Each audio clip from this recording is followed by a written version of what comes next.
Welcome back to the Tul World podcast. I'm your host, David Jew, and I'm here with Master Jew. How are you doing there, Mr. Jew?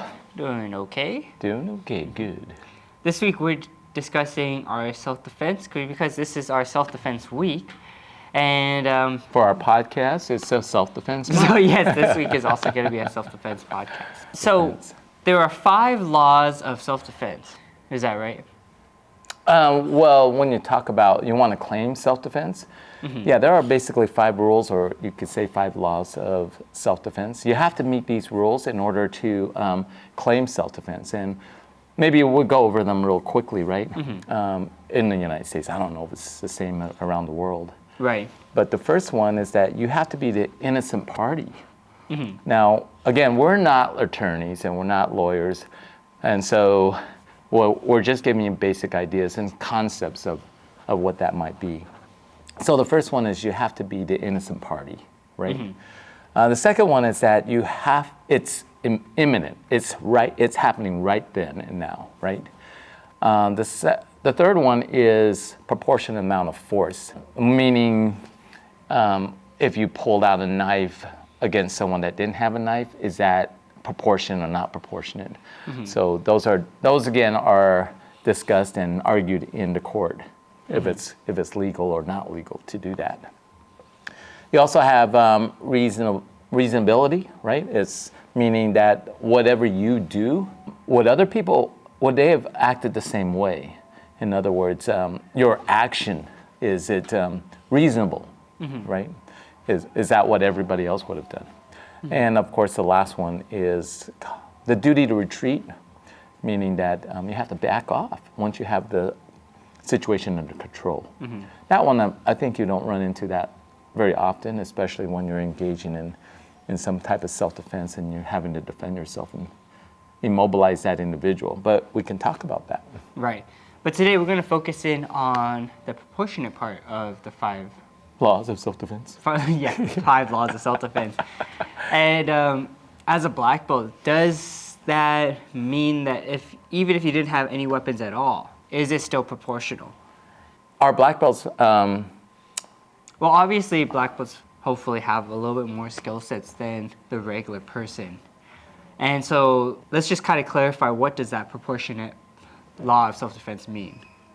Yeah, I think when we talk about amount of force, if you do obviously in Taekwondo or any martial art, we're actually trained to hurt people in reality. We're showing how to create power when we hit like boards. Well, what happens to an individual when you can hit that much with that much amount of force? Right. It could really cause some injury. So our black belts judged at a higher level. Right, that's the question. That's kind of the question. And in some ways, I think it can come back and haunt you in some ways, just because you are trained. And that also begs the question, do you have to register your hand and feet with the local police department? You ever heard of that? Yeah. Yeah. What do you think? I always thought it was a joke. You always thought it? I think in many ways, I think it is kind of a joke, but it gets hyped up a lot. Yeah, in the movies or professional fighters. Oh yeah, my hands are registered lethal weapon. In a way, it's kind of like intimidation to say that to people. What's interesting though, I think there is one area, Guam, or if you're trained, you are supposed to register that you train in some type of martial art, if you're a fighter, professional fighter. So I find that interesting. But other than that, no, you do not need to register your hands and feet because they are a lethal weapon. Right. But yeah, so our tools, we do have tools and we teach our students how to utilize them. When you attack certain areas, absolutely, you could seriously injure somebody or even kill them with some of the techniques.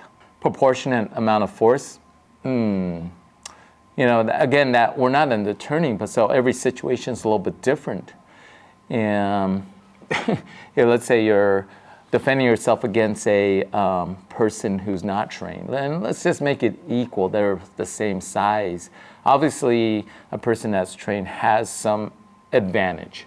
Is that advantage enough? Well, when we claim self-defense is really about when you cause major bodily harm or death, right? So major bodily injuries, such as a broken bone, dislocated elbow, those kind of things, and you're trying to claim self-defense, you need to be able to defend that. Why did you do certain things? So, for instance, we do like what we call joint attacks, where maybe a arm bar and you're applying pressure. And I actually had a friend that did this, took it even another level, and he put his knee on the arm and broke the elbow, right? Now, we teach that kind of idea. Is that appropriate or inappropriate? And so when you're having to defend that in court of law, right? It depends on the scenario, right? But can that come back and haunt you? Yeah, it can. I think it can, because what we're doing is you were taught to do something like that. Right. Right? So if it was just maybe a bully and you're controlling that individual, once you have them controlled, that's really where you need to stop. Now, if you hurt them and they're, going after you, and they says, "Oh, okay, you're trained in martial art. Can I go against you?" Right. And it actually happened to a student of mine. Well, he wasn't a student, a fellow colleague or a fellow student, right?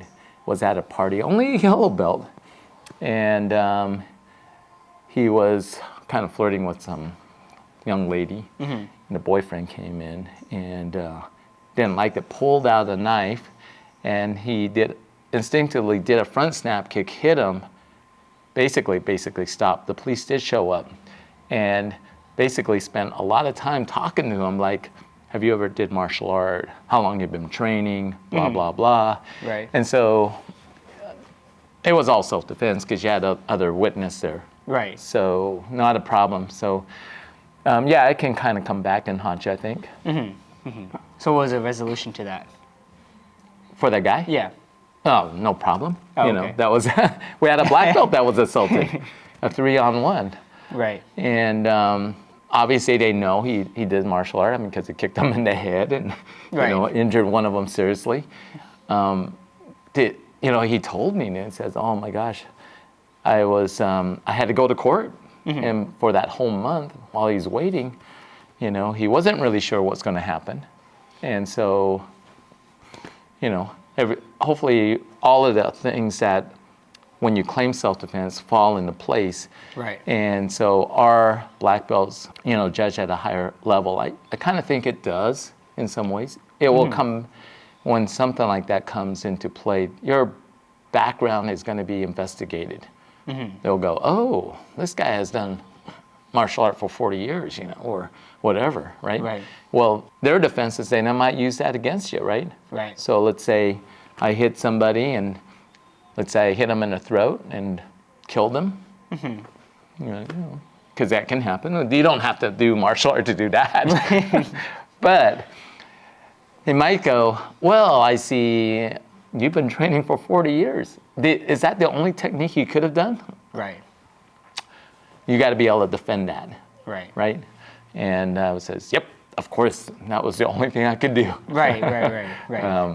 But you do have to defend why you did that action. So there are consequences to our action. Right. That's an interesting thought, because especially for a lot of schools that might pass out rank quite quickly, is there kind of other repercussions later down, possibly? It's possible. And so from a school owner or from an instructor's point of view, I think it is important that not only do we teach self-defense in techniques, right? But be aware of the consequences when you engage in combat. Those kind of things. And it's not always about kicking and punching, but to understand when you should and should not use Taekwondo or use martial art, I should say. But this is Taekwondo podcast, so we'll say Taekwondo. You need to train to defend yourself, but you also need to know the laws of self-defense, so that because when you are in self-defense and you win the battle, the physical battle, there probably is going to be the legal battle. And Right. you've got to be able to defend that. Right. There's many times where people are claiming self-defense, and yet they lose the legal battle and end up going to jail for however long. Right, right. That's a problem. Yeah, very important. And we're going to continue this discussion next week, because I think we're going to go over another part of the 5 laws of self-defense. Yeah, and there's actually a pretty good book. It's called The 5 Laws of Self-Defense. Oh, wow. Andrew Branca. Groundbreaking. I'll give him a plug. Ah. Andrew Branca, The Laws of Self-Defense. And that's a pretty good book. It's pretty simple to read, and I think you can get a free copy of it. All you need to do is pay for the shipping and handling. Right. And then you get tons of emails. But that's okay. Get that book. Anyways, thanks for jumping into another Tul World podcast. Leave us your thoughts and comments below. Don't forget to be safe, Keep training. and we'll see you guys next time. Taekwon.